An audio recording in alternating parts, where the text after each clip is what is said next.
All right, welcome back. In the last chapter, chapter 9, we talked about the equilibrium phase diagrams.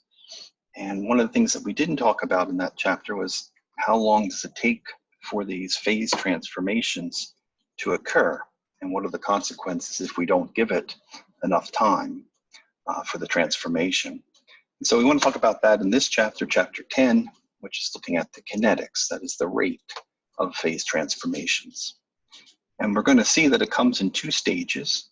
The first stage is the nucleation stage. That's when we form small particles of the new phase. And this could be very small. This could be, for example, solid particles in a liquid where you are solidifying. It could be particles of perlite. So actually, this would in this case be kind of a layered structure, a small amount of perlite, that ferrite plus cementite that is forming inside of austenite. But we need to start with the nucleation of a new phase. And we're going to see that there's a barrier to forming this nucleus. And so that means there's going to be some rate that is temperature dependent that we're going to have to look at. Once the nucleus forms, then it grows. And so we have to then look at the growth of the nuclei and to get an idea of how long the overall transformation rate will be. So there are several parts in this. This slide is a little busy, but I think it'll make more sense when we get to the end of the lecture. But it's just kind of a cheat sheet for you of the different stages that we're going to go through to get finally to the very end, where we get a diagram that we can go ahead and use to predict the time and the transformation rates. And so the idea here is, let's take a look at what we're going to do as we walk through is we're going to go ahead and take a look at the energy for the formation of a solid particle, a nucleus. We're going to initially look at that just for the case of a liquid, but this could be any transformation in general. And when we take a look at that particle, we're going to see that there is a barrier to forming that particular particle. And so there's going to be some critical size then at which I have to get beyond in order to have stability. And then below this critical size, that particle would just simply melt again. So once I know the critical size and I have an idea of what the energy would be for that critical size, then I can go ahead and use like an Arrhenius type equation to find the rate at which we form those critical size particles. And then if we go ahead and multiply that by the rate at which we attach new atoms to the particle, making it stable and growing it out, that will give us the nucleation rate. So what is the rate? How many nuclei per second do we form in our material? Once we know the nucleation rate, we can go ahead and multiply by the growth rate to then get an idea of the overall transformation rate, say from a liquid to a solid or austenite to perlite. And that's really what we want to get to. We want to get to this overall transformation rate. And part of going through all of this is to see the various terms that are involved. And so we're going to see how temperature affects each of these terms. So the consequence is going to be that this overall rate, there's going to be an optimal transformation rate that occurs at a given temperature. If we go too far above it, then our transformation rate is going to drop quite drastically. And if we go too far below it, our overall transformation rate is going to also drop quite drastically, because the nucleation rate and the growth rate are dependent on temperature in opposite directions. And so we'll see that. If we were to go ahead and experimentally look at the transformation, so how long it takes to go from a liquid to a solid, we were to measure that transformation at a constant temperature, we would find that it forms an S-shaped type curve. We'll look at that, and that's governed by this Avrami equation. So K and N here would be fits that characterize that ultimately, if I take a bunch of these at various temperatures, I can form finally my TTT, or time temperature transformation diagram. And those are going to be what we use to make predictions and estimates for transformation rates. All right, so that's kind of the process. So we're going to go ahead and move through that. So the first thing on that list was talk about the energy for forming a nucleus, and trying to show you why there's a barrier to the formation of a stable particle. So the first kind of nucleation we're going to look at here is the homogeneous nucleation, and then I'll show you heterogeneous in a little bit. So in a homogeneous case, we're going to form a spherical particle. So we've got a sphere here growing of a solid in our liquid. So maybe this is an alpha particle here in our liquid that's beginning to grow. And if our temperature is below the melting point, of course we need to be below the melting point or this solid particle wouldn't form. If we're below the melting point, then there is a volume free energy change that is negative, so favorable.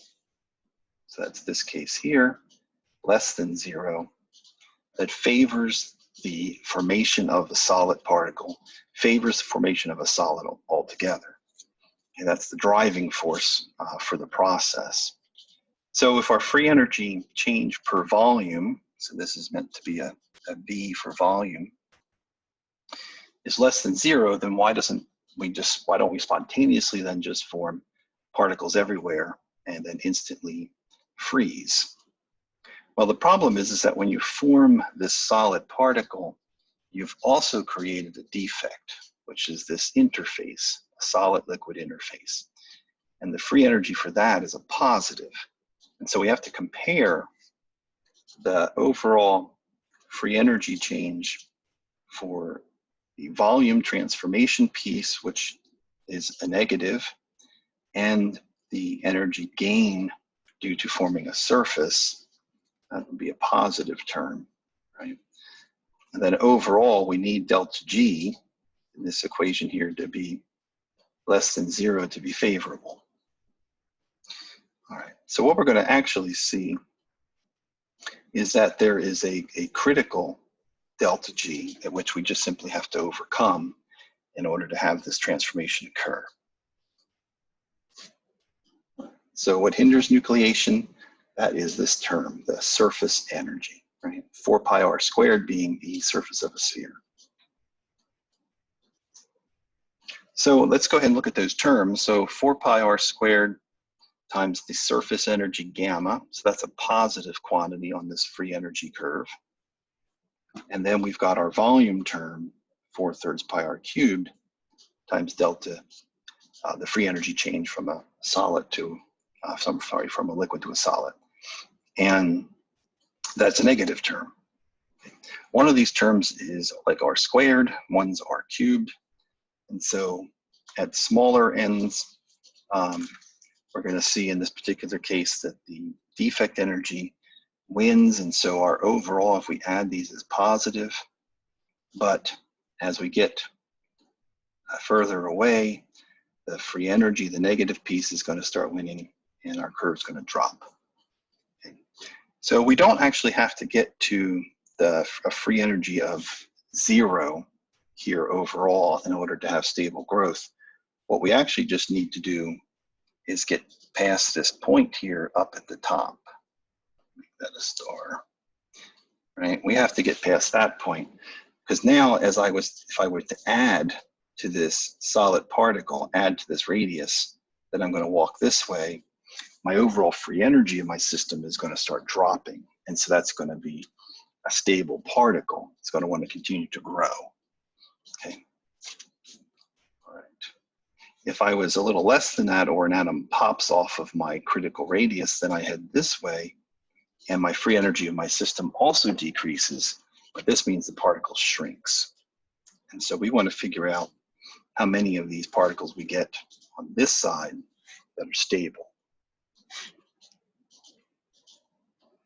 All right. And then, of course, you know that in order to get these values, critical radius for the nucleus and the free energy barrier for its formation, we would get from the net equation up here and setting it equal to, taking the derivative and setting it equal to 0 and solving for r star, plugging back in, and we can get delta G star. All right, so the one thing we didn't talk about too much yet is where does the temperature piece come in? And the temperature piece comes in due to the fact that the enthalpy term, the formation enthalpy, let me say that again. Sorry, the temperature dependent nature of this comes in the fact that the overall free energy, is delta G for the volume change from a liquid to a solid, right, which we said is a negative, is defined as the enthalpy term. This is a fixed quantity, and then it's the enthalpy times the relative temperature to the melting point divided by the melting point. So this quantity here is a negative when the temperature is less than the melting point. And so if I was to change the temperature, so I'm going to drop the temperatures. Here's the melting point. I've got a temperature T1, temperature T2. Right, I'm dropping the temperature down here. This curve here might represent temperature T1. And if I drop further down, say to temperature T2, my delta GV term becomes smaller, becomes more negative, right? And so we've got a free energy change that's more negative, and the effect is when I take a look at adding these curves, I'll get something like this. So this curve, free energy change curve would shift to the left, the overall curve would shift to the left, and I would end up with a smaller critical radius size and a lower barrier height. And so the lower I go in temperature, the easier it's going to become to form a nucleus. All right, heterogeneous nucleation is analyzed in the same way. We've had the same equations in terms of this form here. The only difference is now is that when it's a heterogeneous case, I no longer have to nucleate an entire sphere in my liquid. I could form just a piece of that sphere on some defect, like maybe the mold wall. And so I'm going to form now the same radius particle, but I only need this piece of it. So overall, it's going to be a lower free energy, okay, but the same critical radius size, but I need fewer atoms. And part of the reason why it's going to give us an overall lower energy for the formation is that as this particle forms on my mold here, it's going to eliminate what was here now. Let's see, let's draw this out. So what is here right now is the free energy related to the solid and this interface here. What was there was an energy of the interface in the liquid. So there was already an energy associated with it, and we're going to remove that piece and replace it with this one underneath of the particle. And so it's actually going to take a little less energy to form this particle, plus there are less atoms in it. You could read about this equation here. This helps to define the size of this actual cap that forms by giving us a measure for this wetting angle. So here's just the schematic for the homogeneous versus heterogeneous case. You can see that for the heterogeneous case, again, the free energy drops, but the critical radius size is the same. All right, so that means my rate of forming critical nuclei are going to go up significantly because remember, again, that's simply given by an Arrhenius equation. So this is the kind of the probability for overcoming this free energy barrier, which we now have just dropped, but that's in the exponential. All right, so we have the rate of forming a nucleus. That was this equation I just gave you. We need to overcome this barrier, whether that's homogeneous or heterogeneous. And that curve looks like this red one here. So the lower my temperature, say in the case of melting, the lower that temperature, the stronger the driving force. the smaller this delta G is because it's temperature dependent, and the faster and faster my rate's going to be. Problem is that I also have to grow this particle. And so I need to attach atoms to it in order to make it a stable nucleus. This is just getting me to the critical nucleus. Well, that means I've got to move atoms by diffusion. So the barrier is a diffusion barrier. And I'm going to have another rate equation that's going to describe the attachment frequency. So I just need to attach atoms to the critical and then make it stable. And so if I multiply these two together, I'm going to get then the overall nucleation rate. So this is my nucleation rate. All right. And you can see that there is a maximum value at some particular temperature here. Right? So if I get too high in temperature, I may have very rapid attachment, because this curve keeps going up, very rapid diffusion to attach to a nucleus. But the problem is, from my nucleation curve, you can see that I have very few, and if I go too high, I'll have no nuclei to actually attach to. And on the other end, if I was to go too far down in temperature, now I have plenty of nuclei that will want to form. Problem is I don't have an attachment rate here to actually grow them to beyond the critical size. And so there is an optimal value then for the nucleation rate.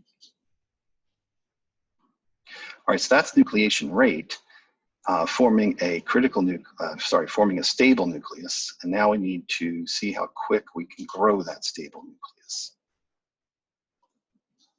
So here's my nucleation rate that we just plotted. And then we need a growth curve. So this one, again, is another Arrhenius that looks, that has a barrier, which is simply the diffusion barrier. And so that's going to go up with temperature, because my diffusion gets faster with temperature. So the net result is I'm just going to kind of shift where this optimal temperature is, and I'm going to get an overall transformation rate curve now, finally, that looks like that. So too low in temperature, my growth is too slow to grow the to grow the stable nucleus. Too high in temperature, and I don't have a sufficient nucleation rate to get the process started. So finally, in the end, this is the curve that we're interested in. This is the overall transformation rate, and it shows a maximum at some temperature. In the homogeneous nucleation case, this difference, let's say if we were looking at melting, might be a few hundred degrees C. That's called an undercooling. So if our process of forming solids were strictly governed by homogeneous nucleation, then to form ice, for example, you would need to be at minus 100 degrees rather than just below 0 in order to get it to form because of kinetics. Wants to form thermodynamically below 0. Now, we don't have to cool water down to negative 100 in order to form a solid. So what that tells us is that the heterogeneous case is dominating almost all of our transformations. Okay. But we could, for example, perform this homogeneous nucleation experiment, perhaps in space, where we can float the liquid and we don't have to have a container that's actually holding it, and we can keep things pure as well, so we don't have anything in the liquid for the nucleation to start on. But the heterogeneous case is still going to have an overall maximum at some point. It's just going to be way up here, much closer to the melting point, maybe just a few degrees below.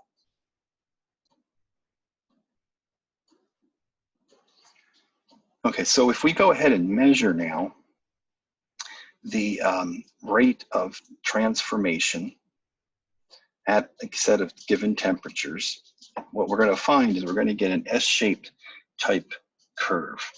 So let me just kind of explain this here in a bit. This is the recrystallization now of pure copper. So we've put a lot of cold working in it.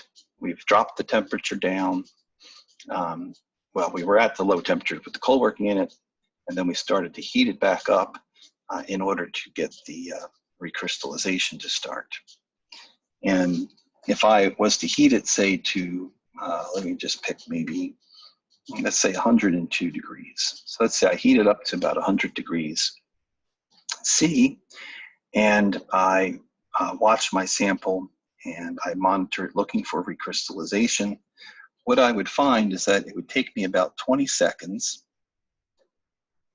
to start to see any transformation happening. So at 20 seconds, I would start to see the formation of very, very tiny nuclei of new crystals. And then if I kept waiting and measuring, I would find at some point at, let's see, 30, 40, 50, 60, 70, 80 or so minutes that I would be 50% complete. I hope I said minutes here. It does 20. I think I said seconds. This is a minute scale. So 20 minutes it would take me to look. And then if I keep watching, this curve would eventually tail back over again, and I would get my time for a total 100% transformation here at about 150 seconds, 150 minutes. So somewhere around here in the middle, that's the point at which these nuclei are starting to grow out and starting to impinge on each other. They're starting to run out of, let's say in this case, you're starting to run out of that cold worked grains in order to transform into new grains. And so the curve has to kind of come back over again. Right?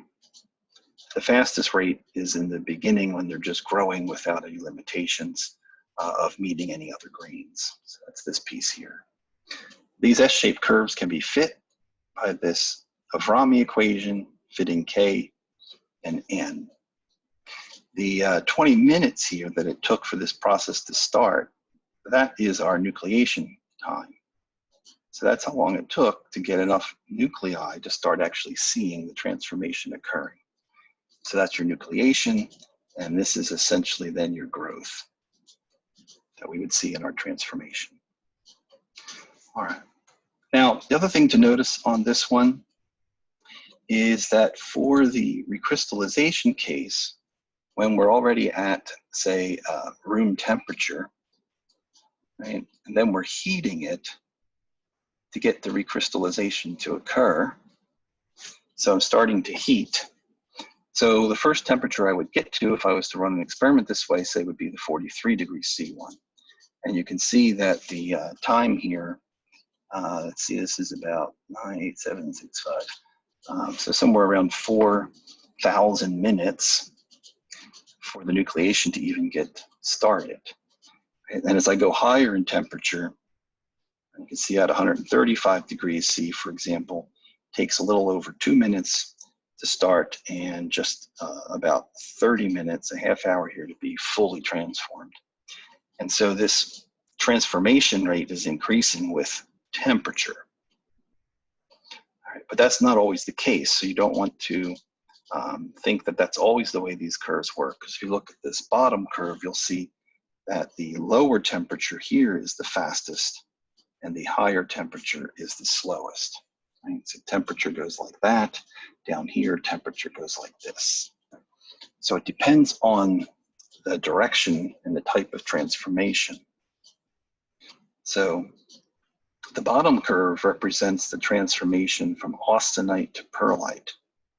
And so remember that austenite is at a high temperature. And then we're dropping the temperature down into the pearlite region, right? Ferrite plus cementite. And so from that perspective, the higher the temperature, the closer I am to my original gamma, and so things are going to be very slow. As I drop the temperature lower and lower, I'm going to have more and more driving force, and things are going to be very rapid. So here, say at 600. Now, eventually, if I kept going too low, then these curves would actually go the other way. They'd switch back. So as I'm dropping the temperature down, I'm getting this faster and faster. And if I keep going down, eventually these curves would actually then start becoming slower and slower again, because my diffusion would become too slow for the transformation. So I do need to try and capture that overall in a diagram, so I don't have to worry about exactly where I am in terms of dropping or increasing temperatures. But this all depends upon where I am relative to this rate here. All right, so let's go ahead. Well, I'm actually going to do that next time. But next time, what I'm going to do, I'm going to take a little break here in a second, is I'm going to take these curves, and then using those, we're going to develop a diagram, a TTT diagram, that has all of our information in it finally that we can just use to make some predictions. All right, so this is where we are. This is what we've gone through. We've gotten to here, and next time we're going to go ahead and take a look at this diagram.